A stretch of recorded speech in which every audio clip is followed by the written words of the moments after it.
ዛሬ ከተለመደው ያኗኗር ዘዴ ርቀን ዓለምን እየዞርን እጅን ባፍ የሚያስጭኑ በፍጹም ለማመን የሚከብዱ አስደናቂ የሰው ልጅ የሚኖርባቸውን ቦታዎች እናያለን።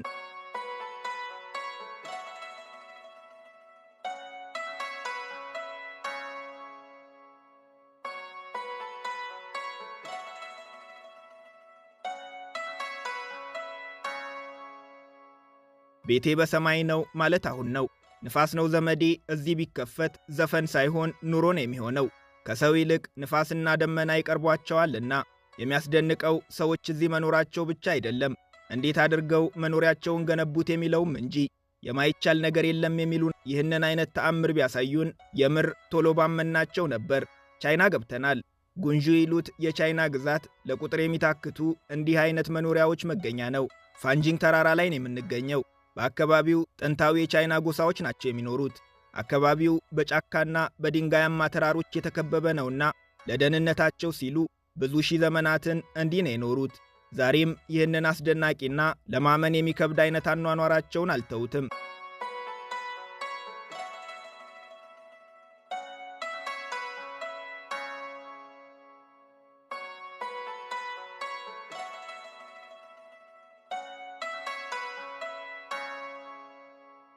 ስፍራው ለቱሪስቶች ክፍት ነው።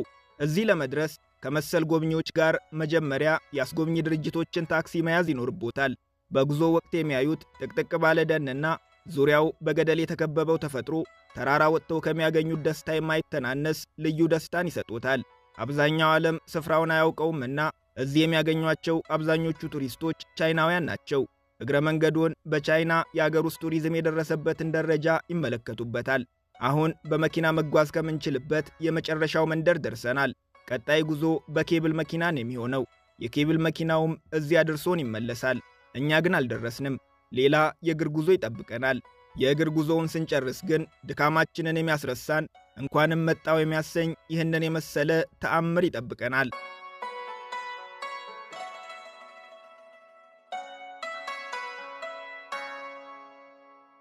ከቻይና አልወጣንም። ይሄኛው የአኒሜሽን ፊልም እንጂ እውነተኛ የሰው ልጅ መኖሪያ አይመስልም። ሀገሩ ቻይናም አይደል መጠርጠሩስ። እዚህ መንገዱ ሁሉ በፍራፍሬ የተሞላ ነውና ልቅም ብልት እያደረጉ በአካባቢው የሰው ልጅ እንደሚኖር ማሳያ የሆኑትን የተራራውን ደረጆች አንድ ባንድ ይውጧቸው።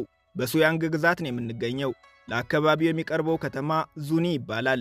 ከዚህ ውጪ ተራራው ላይ ወጥቶ ለምን እዚህ መኖር መረጣችሁ ማለት የማይቻልበት ቦታ ነው። ምክንያቱም እዚህ መኖርን ያስመረጣቸው ይኸው የሰው ልጆችን ማለቂያ አልባ ጭቅጭቅ ሽሽት ሊሆን ይችላልና።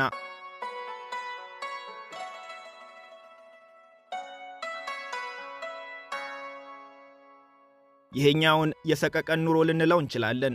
እንኳን ለነዋሪ ለተመልካችም ያሳቅቃል። ቡፋዲ ፔሬሮ ይባላል። በሰሜናዊ ጣሊያን ነው የሚገኘው። 2680 ሜትር ከፍታ ላይ አለት ቆርቁረው የምትመለከቱትን የመኖሪያ ቤት ሰርተዋል። ማንኛውም ሰው ሰራሽ የሞተር ቴክኖሎጂ እዚህ ጥቅም የለውም። በቤቶት መግቢያ ብቸኛው መንገድ የእግር ጉዞ ነው። ቀጥ ብሎ መጓዝ፣ ቁጭ ብሎ መንፏቀቅ፣ መሰላል መውረድና በገመድ መንጠላጠል እዚህ ለመድረስ የሚያልፏቸው የጉዞ አይነቶች ናቸው። በተራራው ላይ የምትገኘው አንድ ቤት ብቻ ናት። ቋሚ ነዋሪ የላትም። ውስጧ ይህንን ይመስላል።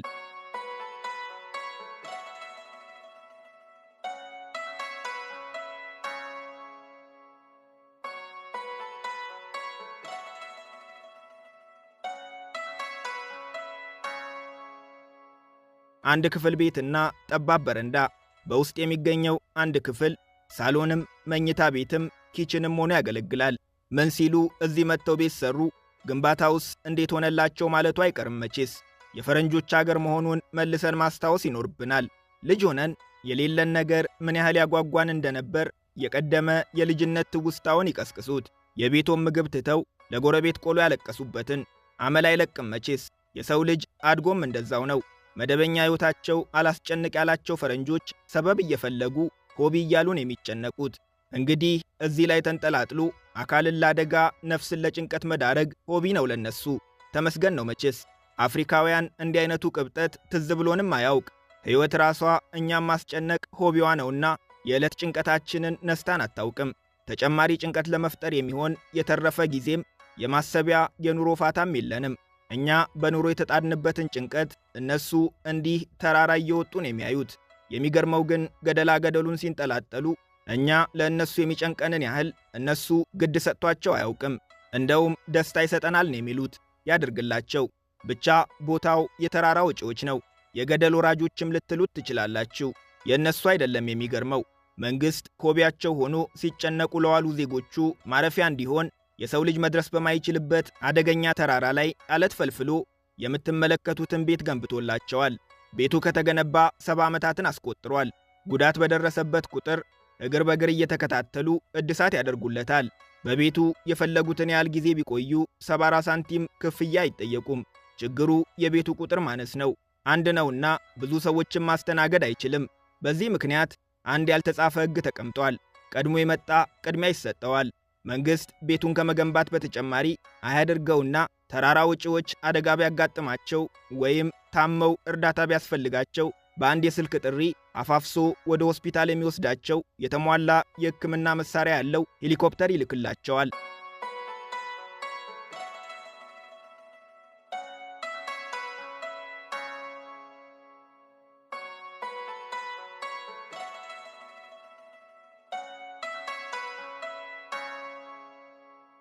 በመደበኛው ሕይወታችን ልንሞክረው ባንፈልግም ጉዳቸውን እንይ ብለን እዚህ ድረስ መጥተናልና እግረ መንገዳችንን የተፈጥሮን ጸጋ እንቋደስ። ተራራው ላይ ከወጡ ከምንም በላይ ታላቅ ደስታን የሚሰጠው ነግቶ ፀሐይ ስትፈነጥቅ መመልከት ነው። ማልደው ነቅተው በሮትን ከፍተው ሲወጡ ፀሐይ በልዩ ፈገግታ ትቀበሉታለች። ፀሐይ በየትኛውም የዓለም ክፍል አሳይታው የማታውቀው ለዚህ ተራራ ብቻ የደበቀችው የሆነ ልዩ ፈገግታ ያላት ነው የሚመስለው። እስኪ ልብ ብለው ይመልከቷት። እዚህ ሰላሞትን የሚረብሽ ሰው ሰራሽ ነገር የለም። እርሶና ተፈጥሮ ብቻ። ቀና ሲሉ ከዋክብት፣ ከርቀት ድንጋያማ ተራሮች ዙሪያውን በበረዶ በተሸፈነ ጭው ባለ ገደል ተከበው አንድ ነገር ብቻ ይሰማሉ፣ የንፋስ ድምፅ። ወደዚህ ሲመጡ ሙቀት የሚሰጡ አልባሳት፣ ቋጥኝ ላይ የማይከዳዎት ጫማ፣ አቅጣጫ ጠቋሚ ኮምፓስ፣ የመገናኛ ስልክና አብስለው የሚበሏቸውን ምግቦች መያዝ እንዳይረሱ። ቦታው በየደቂቃው የሚቀያየር የአየር ንብረት፣ ከፍተኛ ቅዝቃዜና ለመቋቋም የሚከብድ ንፋስ አለው። እዚህ ቦታ ለመድረስ ከፍተኛ ልምድ ያለው ተራራ ወጪ ከሆኑ በትንሹ 4 ሰዓት ካልሆነም እጥፉን የእግር ጉዞ ያደርጋሉ።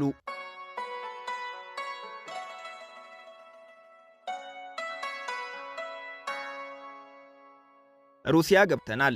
ሳይቤሪያ። በበረዷማው የሳይቤሪያ ደኖች መሃል ከዜሮ በታች -71 ዲግሪ ሴልሺየስ በሚቀዘቅዘውና ለሰው ፍጡር ፍጹም አደገኛ በሆነው አካባቢ አንድ ብቸኛ ቤት ትገኛለች። ባዶዋን ግን አይደለችም። አንድ ነዋሪ አላት፣ አቶ ሳሙኤል የሚባሉ። አቶ ሳሙኤል ዓለምን ንቀው ከስልጣኔ ርቀው እዚህ ብቻቸውን መኖር ከጀመሩ 20 ዓመታት አለፏቸው። ከሌላው ዓለም መገናኛ ብቸኛ መስመራቸው ጥንታዊቷ ባላንቴና ሬዲዮ ናት። በባትሪ ድንጋይ ነው የምትሰራው። የ90ዎቹ ልጅ ከሆኑ የሬዲዮ ባትሪ ምንድነው አይሉኝም መቼስ። ካላወቁ ግን የሪሞቶን ባትሪ በመጠን ከፍ አድርገው ያስቡት። እዚህ ከአየር ያልተናነሰ እጅግ አስፈላጊው ነገር ሙቀት ነው። የቤቱ ውስጠኛው ክፍል ልክ እንደ አካባቢው በረዶ እንዳይሰራ ያለማቋረጥ ሙቀት ማግኘት አለበት። እዚህ ኤሌክትሪክ የለምና ሙቀት የሚሰጣቸው ከጫካ እየቆረጡ የሚያመጡት እንጨት ነው። በአንድ ቀን ብቻ ደጋግመው ወደ ጫካ መሄድና ዛፍ እየቆረጡ እንጨት ማመላለስ ይኖርባቸዋል። ዋነኛ ሥራቸውም እሱ ሳይሆን አይቀርም። አንዳንዴ ይላሉ፣ አንዳንዴ ደክሞኝና እንቅልፍ ጥሎኝ እንጨት ካላመጣው ከእንቅልፌ ስነቃ ሙሉ ፊቴና ጸጉሬ በበረዶ ተሸፍኖ ነው የምነቃው። አቶ ሳሙኤል 68 ዓመታቸው ነው። ሰው በበዛበት አካባቢ እንደመኖር ምቾት የሚነሳቸው ነገር የለም። በአንድ ወቅት በቤተሰቦቻቸው ላይ በደረሰ አደጋ በለጋ ዕድሜያቸው ሁሉንም የቤተሰቦቻቸውን አባላት ካጡ በኋላ ያመጡት ባህሪ እንደሆነ ይናገራሉ። ዛሬ ላይ ሰላም የሚያገኙት ብቻቸውን ሲሆኑ ነው። ስለ ሕይወታቸው ሲናገሩ እንዲህ ይላሉ። እዚህ ለብቻ መኖር ሊያስፈራ ይችላል። አንዳንዴ በርከት ያሉ ድቦች ወደዚህ ይመጣሉ። የምግብ ችግር ስለሌለባቸው ይመስለኛል ተተናኩለውኝ አያውቁም።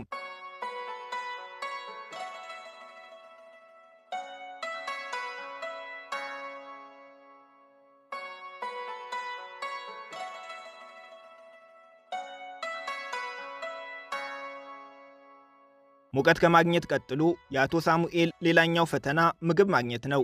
ለእሳቸው በጣም የምትቀርባቸው ሰዎች የሚኖሩባት ትንሽዬ መንደር የምትገኘው በ30 ኪሎ ሜትር ርቀት ላይ ነው። ምንም አይነት የመንገድ መሰረተ ልማት የለምና እዚች መንደር ለመድረስ ያውም ሞቃት የሚሆንበትን ጊዜ ጠብቀው ቢያንስ ለ5 ሰዓት በእግር መጓዝ ይኖርባቸዋል። ይህንን ማድረግ ስለማይችሉ እሳቸውም ሰው ወዳለበት አካባቢ መሄዱን ስለማይፈልጉት በብዛት ምግብ የሚያገኙት ጥንቸሎችን በማጥመድ ነው። ወጥመዳቸው ታዲያ ሁሌም ሲሳይ ላይ ያስገኝላቸው ይችላል። አንድ ያጠመዱትን ጥንቸል እየቆጠቡ ከ3 ውሾቻቸው ጋር ይካፈሉታል። ብቸኛው የውሃ ምንጫቸው በበረዶ የተሸፈነው ሐይቅ ነው። ያው ሐይቅ ይባል እንጂ ሐይቁም በረዶ ነው። የሐይቁን በረዶ ለማግኘት እውነተኛውን በረዶ በየቀኑ መቆፈር ይኖርባቸዋል። በረዶውን በጆንያ አድርገው ወደ ቤት ያመጡታል። ለመጠጥነት የሚጠቀሙትም ሆነ ምግብ የሚያበስሉት ይህንን ውሃ በመጠቀም ነው።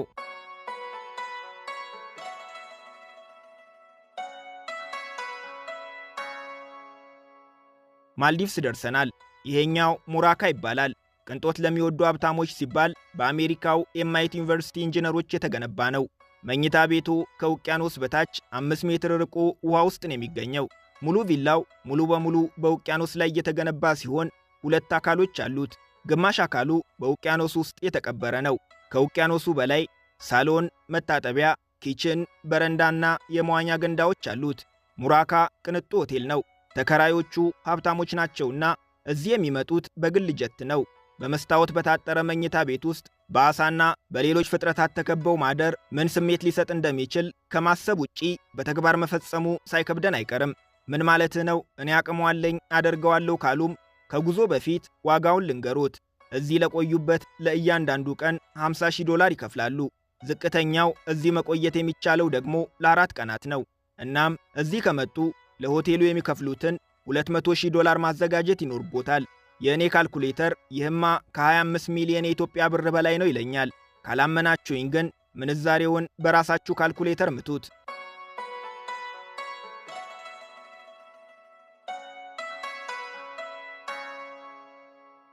በውቅያኖስ ላይ የሚንሳፈፍ መንደር፣ ከተበከለ ውቅያኖስ ውስጥ የሚጠመድ አሳ፣ ደስተኛ ነዋሪዎች። ማኮኮ ማለት ይቺ ናት።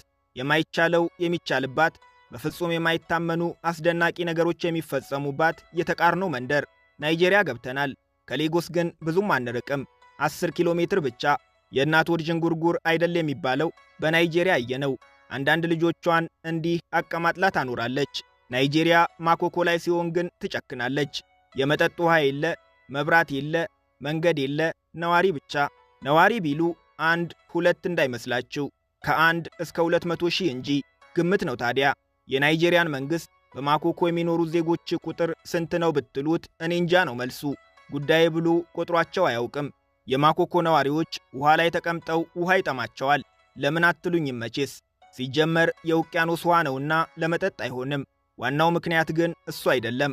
200 ሺህ ሰዎች በሚኖሩበት መንደር 70 ከመቶ የሚሆኑት ቤታቸው የተገነባው ውቅያኖስ ላይ ነው። መሬት የነካ ቤት ያላቸው 60 ሺህ ዜጎች ብቻ ናቸው። ሌሎች 140 ሺህ የሚሆኑት ታዲያ ያው እንደ ማንኛውም ፍጥረት የተፈጥሮ ግዴታቸውን መወጣት አለባቸው። በሌላ አነጋገር መጸዳጃ ቤት ይጠቀማሉ ማለት ነው። ግን መጸዳጃ ቤት የላቸውም። ወደ ታች አይቆፍሩ ነገር ውቅያኖስ ውጦታል። በዘመናዊ መንገድ ቱቦ ተዘርግቶ እያለን አንቀናጣም መቼስ። እንኳንና ቱቦ ዘርግተው ቆሻሻ ሊያስወግዱ ቱቦ ዘርግተው ንጹሕ ውሃ ማግኘት አልቻሉም። እናም በአጭሩ የምታዩት የሚውሉ የሚያድሩበት ውሃ በቆሻሻ የተሞላ ነው።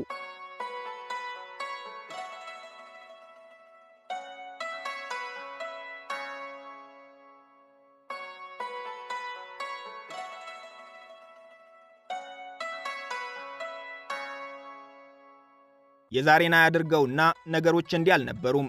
ስንተኛ አያቶቻቸው እንደሆኑ እነሱም ባያውቁም የሩቅ አያቶቻቸው በማኮኮ መኖር የጀመሩት በ19ኛው ክፍለ ዘመን ነበር። ከዛሬ 200 ዓመታት በፊት መሆኑ ነው።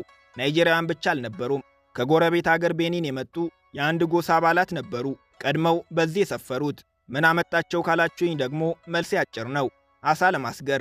ያኔ ውቅያኖሱ ንጹሕ፣ ነዋሪዎቹ ጥቂት ነበሩና አሳ መዛቅ ነበር አሉ።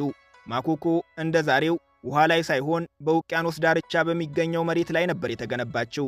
እየቆየች ግን ከመጀመሪያዎቹ ሰፋሪዎች ውጪ እየተጠራሩ የመጡ ናይጄሪያውያንን ለመሸከም አቅም አጣች። ሌጎስ ላይ መሬት ገዝቶ እንጨት ፈልጦ ጭቃ አብኩቶ ቤት መቀለስ የከበዳቸው ሁሉ በነፃ ቤት ወደሚገነባበት ማኮኮ ጎረፉ። ውጤቱ የምትመለከቱት ነው። ባይሆን የአሶቹ ነገር ያስደንቃል። በሰላም የሚኖሩበት የውቅያኖስ ዓለም በሰው ልጆች ቢበከልባቸውም እነሱ ግን ዛሬም ድረስ ጨርሶ አልጠፉም። ኑሮ ካሉት አይደል የሚባለው ለአሶችም ይሰራል ማለት ነው። ልብ አድርጉ፣ በዚህ ውሃ ውስጥ አሶች ይራባሉ። በሌላው የዓለም ክፍል ለምን ፔስታል አየን ብለው ፍንግል የሚሉት አሶች እዚህ እንደ ሌላው ቦታ በመጠን ባይተልቁም የአቅማቸውን ያህል ለምግብነት ይሆናሉ። ለነገሩ እስኪተልቁስ ማን ጠብቋቸው? የማኮኮ ነዋሪዎች ትዕግስት የላቸውም። ገና በለጋ ዕድሜያቸው የመረብ ቀጥሎ የእሳት ራት ያደርጓቸዋል። የማኮኮ ነዋሪዎች ግን እንደ አሳዎቹ አይደሉም። ይሄኛውን ውሃ ጠጥተው አይተርፉም። በእርግጥ ይሄኛውም ከመጠጣት አይተናነስም። ውቅያኖስ ላይ እየኖሩ ዋና አይችሉም ቢባሉ ሰው ይስቅባቸዋል መቼስ። እናም እንዲህ ይንቦጫረቁበታል። ሕፃናቱ ናቸው ታዲያ ትንሽ ከፍ ሲሉ ይጸየፉታል። እናም ጀልባ ሰርተው እየቀዘፉ ይጓዙበታል።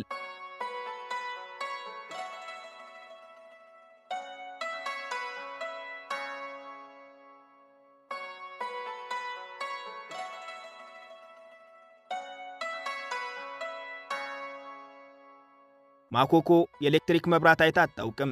ነዋሪዎቿ ግን ወደ ሌጎስ ጎራ ማለታቸው ስለማይቀር ለመንደራቸው ሩቅ የሆነውን ቴክኖሎጂ ሾፍ አድርገውት ይመለሳሉ። ደግነቱ ልጆቻቸው የሚማሩባቸው ጥቂት ትምህርት ቤቶችና ቢታመሙ የሚታከሙባቸው ክሊኒኮች አሏቸው። መንግሥት የከፈታቸው 2 የነርሰሪና የመጀመሪያ ደረጃ ትምህርት ቤቶች ሲኖሩ ሌሎቹ በሃይማኖት ተቋማትና በአካባቢው ማህበረሰብ የተከፈቱ ናቸው። በማህበረሰቡ የተከፈቱት ትምህርት ቤቶች ከመደበኛ ትምህርት ይልቅ የሕይወት ክህሎትና የሙያ ትምህርት ላይ ያተኩራሉ። የማኮኮ ነዋሪዎች ትልቁ ራስ ምታት ሕክምና ማግኘት ነው። ዙሪያቸው በተበከለ ውሃ የተከበበ ነውና የመታመሚያ ምክንያታቸው ብዙ ነው። ችግሩ የመንደሯ ክሊኒኮች የህመማቸውን ምክንያት ያህል ብዛት የላቸውም። ፈጣንና ጥራት ያለው ሕክምና ቅንጦት ነው።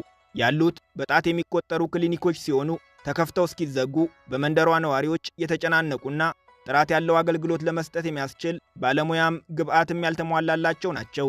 በዚህ ምክንያት ትንሽ ገንዘብ ያላቸው ወደ ሌጎስ አምርተው ይታከማሉ። ይህ ግን ለአብዛኞቹ ነዋሪዎች ቅንጦት ነው። የማኮኮ ነዋሪዎች የሚጠጣ ውሃ የሚያገኙት ከነጋዴዎች በጀሪካን እየገዙ ነው። በአቅራቢያ ከሚገኘው ሌጎስ ከተማ የቧንቧ ውሃ እየቀዱ በጀልባ በማመላለስ ውሃ በመነገድ የሚተዳደሩ ዜጎች አሉ። የማኮኮ መንደር ለማፍረስ መንግሥት በርካታ ሙከራዎችን አድርጓል። ሆኖም ቢያንስ እስከ ዛሬ ሊሳካለት አልቻለም።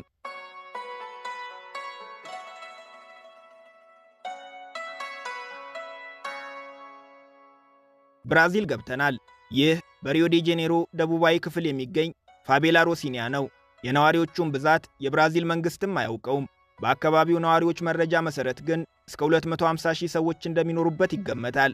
ፖሊስ የማይገባበት በአደገኛ ወንጀለኞች የተሞላና አኗኗራቸውም እንደምትመለከቱት አንዱ ቤት በአንዱ ላይ የተደራረበ እጅግ አስጨናቂ በሆነ ሁኔታ ውስጥ ነው። የሚገርመው ደግሞ ሰፈሩ የሀብታሞች መኖሪያ በሆኑት ሳኦ ኮንራዶና ጋቪያ መንደሮች የተከበበ መሆኑ ነው። በሌላው ዓለም የምናውቀው ሀብታሞች ከፍታ ባላቸው የከተማው ክፍሎች ሲኖሩ ነው። ከተማቸውን ከላይ ሆኖ ለመታዘብም ሆነ ንጹሕ አየር ለመቀበል ከፍታ ያላቸው የከተማው ክፍሎች በሀብታሞች ይፈለጋሉ። በተቃራኒው ሸለቆውን ምስኪኖቹ እንኖርበታለን። በብራዚል ግን የተገላቢጦች ነው። ሀብታሞች በሸለቆ፣ ድሆች ተራራ ላይ ነው የሚኖሩት። የምትመለከቱት ፋቬላም በተራራማ ስፍራ ላይ ነው የሚገኘው። አብዛኞቹ የፋቬላው ነዋሪዎች ደግሞ በ1940ዎቹና በ1950ዎቹ ሥራ ፍለጋ ከገጠራማው ብራዚል የመጡ ዜጎች ናቸው። የቀደመ ፍቅራችንን ለመግለጽ ከአንዱ ቤት ወጥ ከሌላኛው ቤት እንጀራ ተዋጥቶ በጋራ እየበላን ነው ያደግነው የምንላት ትዝታ አለችን ኢትዮጵያ ውስጥ። እዚህ ግን ትዝታ ሳይሆን ዛሬም ከነነፍሱ አገኝተነዋል። እዚህ የእርሶ ቤት የሁሉም ቤት የእርሶ ነው።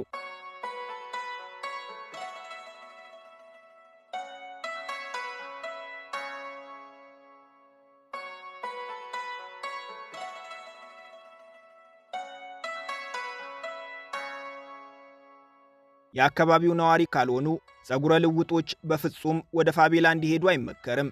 ይህ ወደ ብራዚል ሲገቡ በቅድሚያ የሚሰጡት ማስጠንቀቂያ ነው። አንድ የአካባቢው ነዋሪ ከተዋወቁና አብረው ከሆኑ ግን ታሪኩ ፍጹም የተገላቢጦሽ ይሆናል። የሚደረግሎት እንክብካቤ የመንደሩ ከንቲባ የሆኑ ያህል ነው የሚሰማውት። አብረዋቸው መዋል፣ አብረዋቸው መብላትና በቤታቸው ማደር ይፈቀድሎታል። አልጋቸውን ለቀው እነሱ ያገኙት ቦታ ይተኛሉ። የአካባቢው ሰው አብሮት ካለ ማንም በፍጹም አይተናኩሉትም። ይህንን ላደረጉበት ክፍያ አይጠይቁትም። እርስዎ አንዳች ምክንያት ፈጥረው ካልሰጧቸው በቀር። ደግነቱ ሰፈሩ የኤሌክትሪክ ኃይል ተጠቃሚ ነው። ችግሩ ግን እጅግ ውስብስብና ያረጀ መስመር ነውና ያለው። ኤሌክትሪክ በየሰዓቱ ይቋረጣል። ለቀናት ጨለማ ውስጥ ማደር የተለመደ ነው። ገመዶቹ በጣም ዝቅ ከማለታቸው የተነሳ በሞተር ሳይክል ሲጓዙ ሁሉ ካልተጠነቀቁ ጠልፈው ሊጥሎት ይችላሉ። ሰፈሩ የባስ አገልግሎት ተጠቃሚ ቢሆንም ሞተር ሳይክሎች ግን ዋነኛ የትራንስፖርት አማራጮች ናቸው።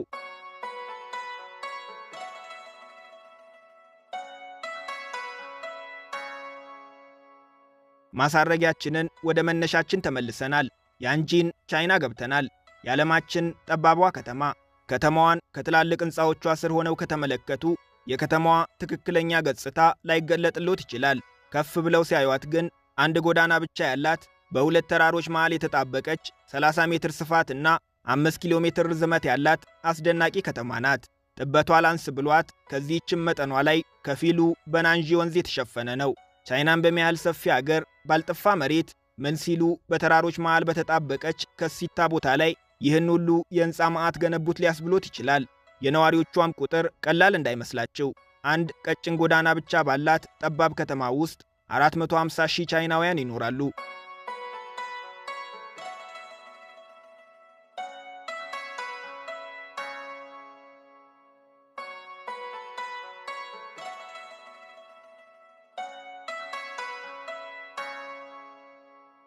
ወደ ያንጂን የመጡት ለመጀመሪያ ጊዜ ከሆነ ሰላማዊ እንቅልፍ መተኛቶን እንጃ። በመሃል የሚያልፈውን ወንዝ አይተውታል። ጸጥ ባለ ምሽት ላይ የወንዙን ድምፅ ያስቡት። ሌላም አስፈሪ ድምፅ አለ። ወንዙ ዙሪያው በእንቁራሪቶች የተሞላ ነው። ሙሉ ከተማው በሁለት ተራሮች የታጠረ መሆኑን አይርሱ።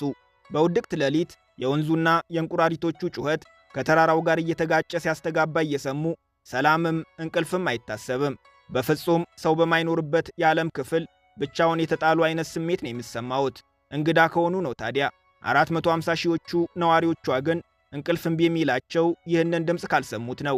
የያንጂን ችግር በድምፅ ብቻ ቢያበቃ መልካም ነበር። ከተማዋን ከጫፍ እስከ ጫፍ የሚያካልላት የናንሲ ወንዝ ልክ እንደምታዩት በሰላም የማይፈስበት ወቅቶች አሉ። ያገኘሁትን ሁሉ ካልበላሁ የሚልበት። በተለይ በወንዙ የላይኛው ተፋሰስ ዝናብ ጠብ ባለ ቁጥር ብቸኛው የደራሽ ጎርፍ መጉረፊያ መንገድ ከተማዋ ትሆናለች። የከተማዋ ሕንፃዎች እንዲህ ረጃጅም ቅልጥም ያወጡት ያለ ምክንያት እንዳይመስላችሁ። ከምድር ብዙ ፎቅ ከፍ ብለው የተሰሩበት ምክንያት በወንዙ አደገኛነት ተገደው ነው። በጎርፍ ምክንያት ለዘመናት የደረሰባቸውን አበሳ ትተን በቅርቡ በ2020 የተከሰተ የጎርፍ መጥለቅለቅ ብቻ እንኳን በርካቶች ሕይወታቸውን እንዲያጡ፣ በሺዎች የሚቆጠሩትም እንዲፈናቀሉ አድርጓቸዋል።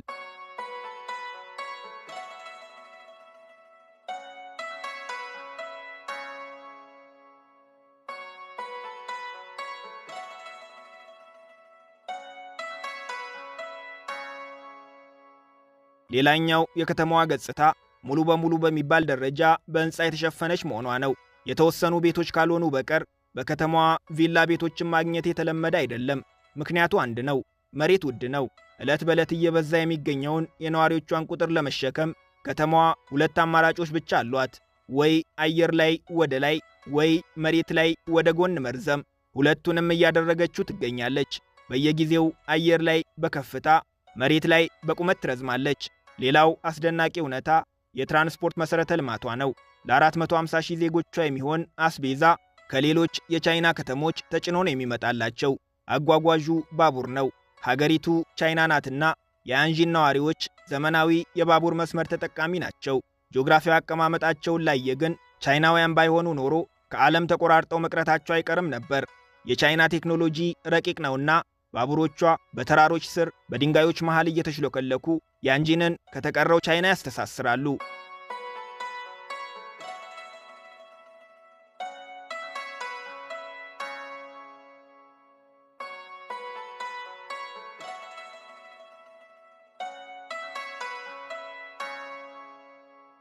የዛሬው ጉብኝታችንን በዚሁ አበቃን።